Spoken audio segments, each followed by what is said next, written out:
Well, we've got Pat Collins with us today, who is the branch secretary of Birmingham Railwaymen's Transport Union, and he's going to be. Well, we're going to be asking him about the dispute with the railwaymen, including SLF, about the Southern Railways recently. So, Pat Collins, could you tell us what the dispute is all about? The dispute's all about the extension of driver-only operation, which means what the company are trying to do is do away with the guards, replacing them with what they call an onboard supervisor, which will have no safety critical qualifications whatsoever. And eventually the trains will be able to move without them, whereas at the moment, where the train has to have a guard, the train cannot move without a guard, because clearly not only is the guard responsible for ensuring that the train doors will not close, it's what we call the platform train interface.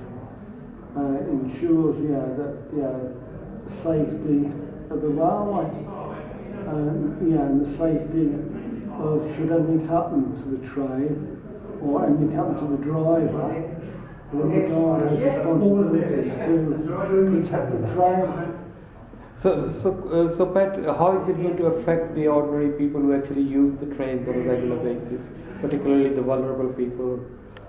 Well, clearly it means that there isn't that second person. Particularly like we've had instances lately where disabled people have actually been left on platforms because there's been no second person there to actually assist these people getting on and getting off trains.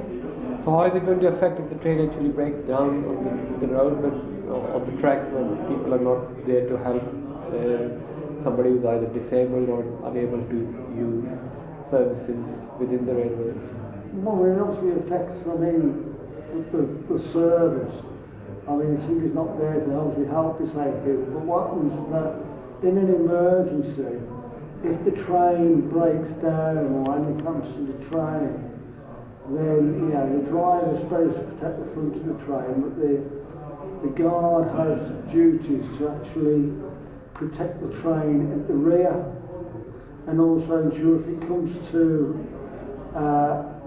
evacuating passengers from trains, then it has to be obviously done in an orderly manner, and that is one of the roles that the guard is trained to do. Okay. So if without the guard there will only be one professional person on the railway, on the train, who is actually the driver, and he's probably got his hand full managing the driver's cabin.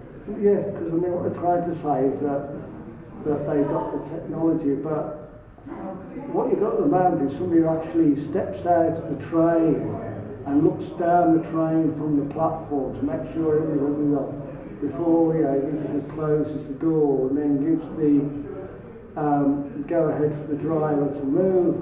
What they'll be relying on is a driver looking at a series of small monitors within his cab, which is no replacement for actual, somebody actually physically checking.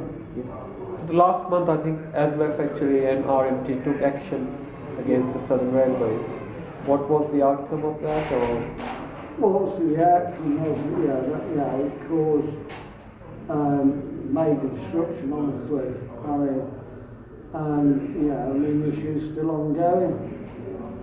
We haven't reached a settlement. News today is that IPOP have reached a settlement, but through the TUC, but the RMT were excluded from them talks, so we don't know what the outcome of them talks are. Okay, so at the moment things are all up in the air as to... Yes, well, as far as they're concerned, the dispute goes on. So what is going to happen? This was Southern Railways, so it doesn't actually happen in Birmingham.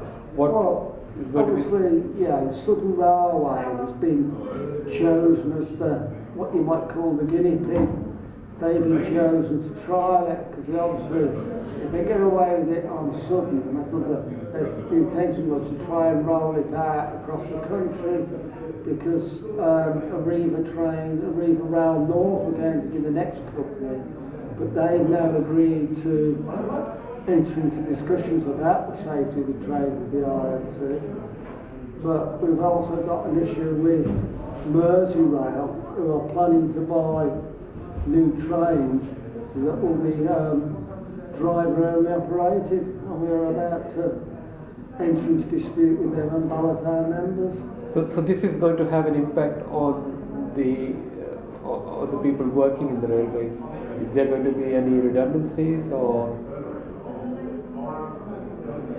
Eventually it probably will be, yes, because what it actually does is it's obviously de-skilling the role. I mean, eventually, they say never lose money, but I mean, once you start de-skilling a role, then eventually you give it a lower rate of pay. So effectively it's a form of casualisation. So how do you think this dispute will come to an end? Well, it's hard to say it'll come to an end. I mean, it'll come to an end hopefully when the company realises that our members aren't prepared to accept, or the public won't accept unsafe method of working. Is there been support for the railwaymen from the public that is actually using the trains? Yes, I think the overwhelming support is that people want,